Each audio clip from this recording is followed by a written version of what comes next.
Sebelum melanjutkan, jangan lupa subscribe dulu, terima kasih. Bab 40 Nibeihu yang jahat.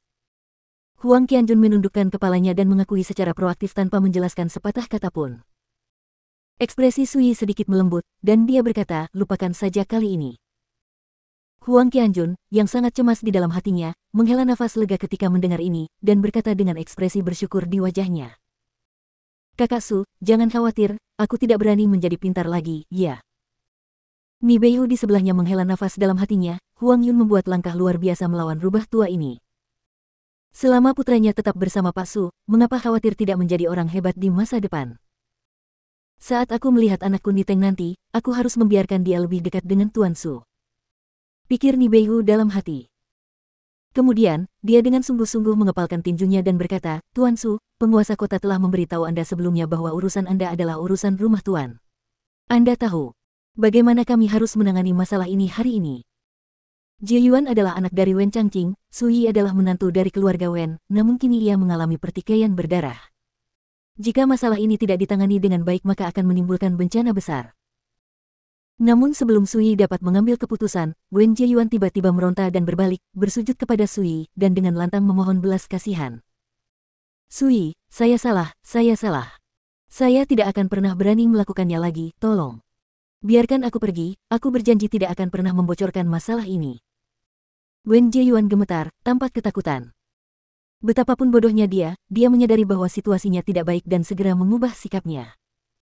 Namun, kejadian yang lebih tidak terduga terjadi.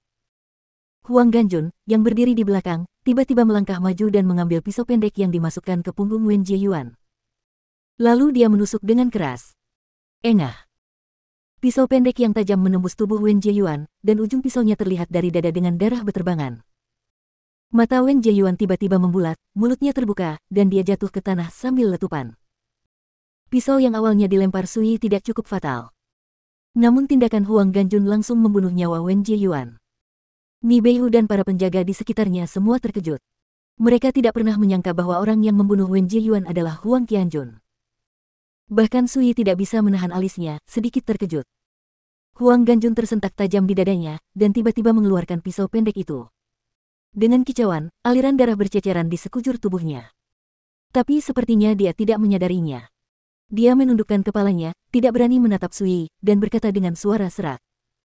Kakak Su, aku menjadi pintar lagi.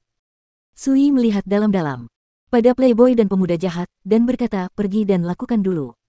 Cuci noda darah di wajahmu. Huang Qianjun tertegun pada awalnya, dan kemudian berkata dengan terkejut, Saudara Su, jangan salahkan aku. Baru saja. Tidak perlu bicara lebih banyak, aku sudah mengetahuinya dengan baik. Su Yi melambai. Huang Ganjun tiba-tiba menyeringai dan segera membersihkannya. Anak ini Huang Ganjun kejam, berani, dan mau mengambil risiko. Pukulan ini sangat indah. Ini seperti surat penyerahan. Langkah ini sendiri jelas telah disetujui oleh Tuan Su. Nibeihu akhirnya sadar akal sehatnya dan tidak bisa menahan rasa kagum di dalam hatinya, mengapa aku tidak melihat sebelumnya bahwa pesolek yang mendominasi ini benar-benar memiliki pikiran dan keberanian seperti itu. Dalam situasi sekarang, jika Su Yi membunuh Wen Jie Yuan, dia pasti akan melakukannya bermasalah dengan keluarga Wen. Menghasilkan konflik paling langsung. Dalam keadaan seperti itu, jika Huang Ganjun mengambil tindakan, itu seperti menimbulkan masalah secara tiba-tiba. Bahkan jika keluarga Wen mengetahui berita itu, mereka hanya akan membenci Huang Qianjun. Inilah resiko dan harga yang harus ditanggung Huang Ganjun dengan pisau ini. Tapi dengan pedang inilah dia benar-benar mendapatkan persetujuan Su Yi.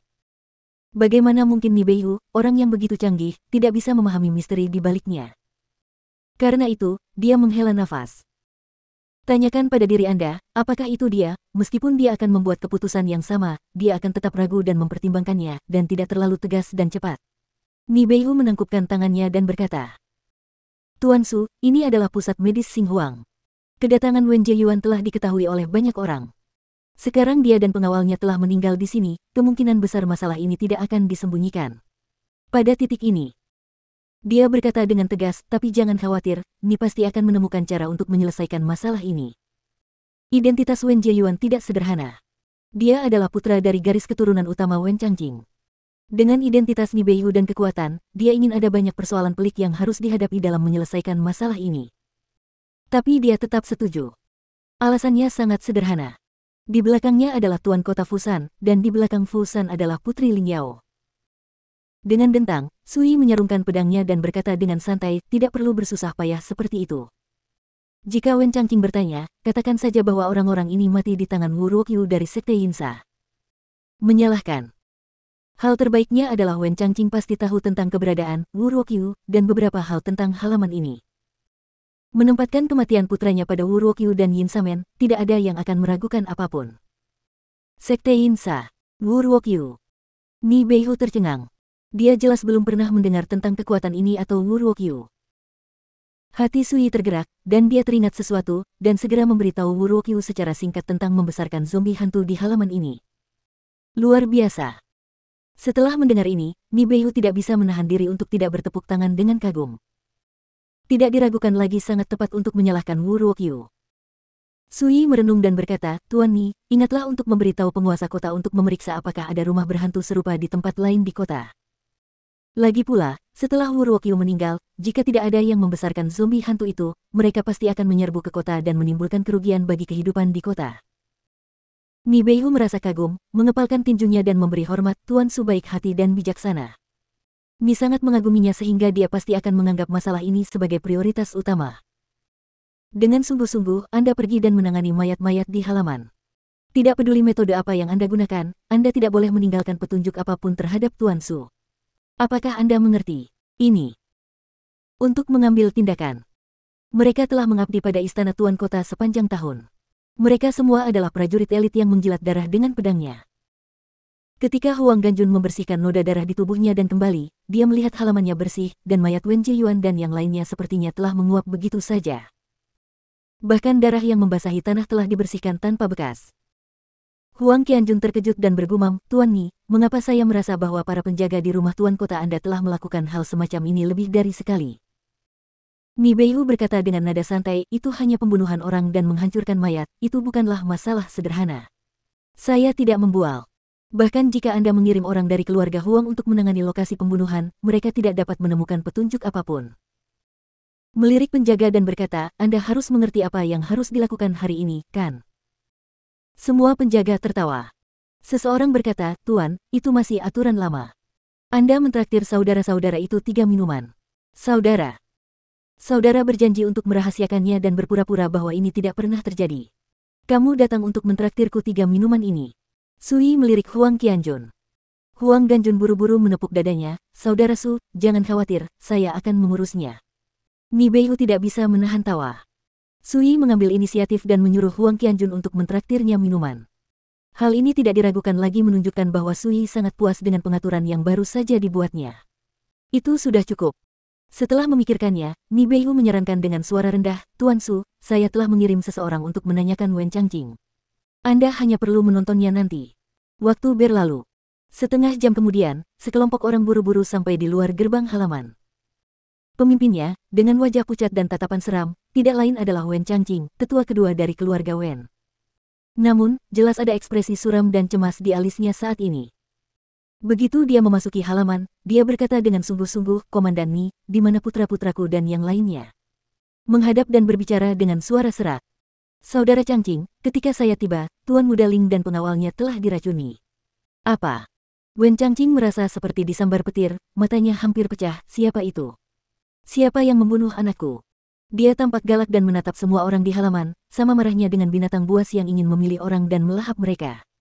Dia memiliki 2 putra. Wen Jiyuan adalah putra tertua dan berada di masa jayanya. Wen Changqing mengerahkan hampir seluruh upayanya untuk membina Wen Jiyuan. Dia awalnya berencana mengirim Wen Jiyuan untuk berlatih di King He Jianfu setelah beberapa saat. Siapa sangka anak saya akan mati. Saudara Changqing, saya turut berbela sungkawa. Ni Beihu tampak semakin sedih dan menghela nafas, tidak ada yang mengira ada hantu yang sangat ganas yang tersembunyi di rumah besar ini, dan pendeta Tao yang jahat Wu Ruokyu bahkan lebih ganas lagi. Serangga jahat yang disebut mayat hantu serangga menggerogoti semua mayat Tuan Ling dan para pengawalnya. Wu Ruokyu, Wu Ruokyu. Wajah Wen Changqing berubah drastis, dan urat-urat muncul di dahinya, ini terkutuk. Yu Fang Tao, aku menganggapnya sebagai temanku, tapi dia berani membunuh anakku. Tiba-tiba, dia menatap Sui, sepertinya menyadari sesuatu, dan tiba-tiba berkata, tidak, orang tak berguna ini bahkan tidak dibunuh di sini tadi malam. Hantu membunuhmu, mengapa anakku mati? Wajahnya penuh dengan keterkejutan dan kemarahan, dan dia menyadari sesuatu yang aneh. Tapi Ni Beihu juga memiliki ekspresi terkejut di wajahnya dan berkata, "Saudara Changqing, ternyata kamu tidak hanya mengenali kultivator jahat Wu Ruokyu, tapi kamu juga sudah tahu bahwa ada bahaya di rumah berhantu ini." Dari istana penguasa kota terdekat juga mengikuti.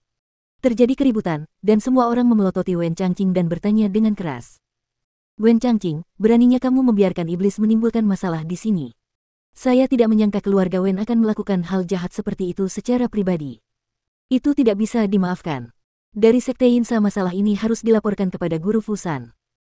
Rasa sakit karena kehilangan putranya awalnya membuat Wen Changqing marah, tetapi setelah dimarahi dan ditanyai seperti ini, dia tiba-tiba menjadi bersemangat, seolah-olah seseorang telah melempar sebuah meninju dia. Sebuah baskom berisi air dingin sedikit menenangkanku. Dia menarik napas dalam-dalam dan menjelaskan dengan wajah jelek, "Tuan Ni, jika Wu Ruokyu dan saya bersekongkol, bagaimana dia bisa membunuh anak saya? Saya tidak bisa memastikannya. Mungkin ada kesenjangan dan konflik di antara Anda, sehingga dia tidak mungkin untuk mengatakan apakah putramu akan dioperasi." Ni Beihu berkata dengan dingin, "Ayo pergi ke rumah Tuan Kota bersama kami dan biarkan Tuan Fusan menilai benar dan salah, dan dia akan membersihkan namamu."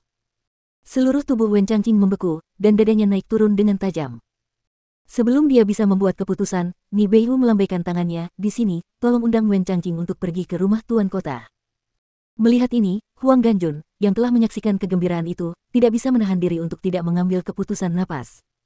"Saya pernah melihat yang hitam, tapi tidak pernah sehitam Ni Beihu." Mereka tidak hanya menyalahkan Wu Ruokyu dan Yin Samen, mereka juga mengambil kesempatan untuk memukuli mereka dan membawa pergi Wen Changqing. Terlalu gelap. Jika ini terjadi di rumah Tuan Kota, mengingat hubungan antara Tuan Fusan dan saudara Su, Wen Changqing khawatir ini akan berakhir. Tanda pisah.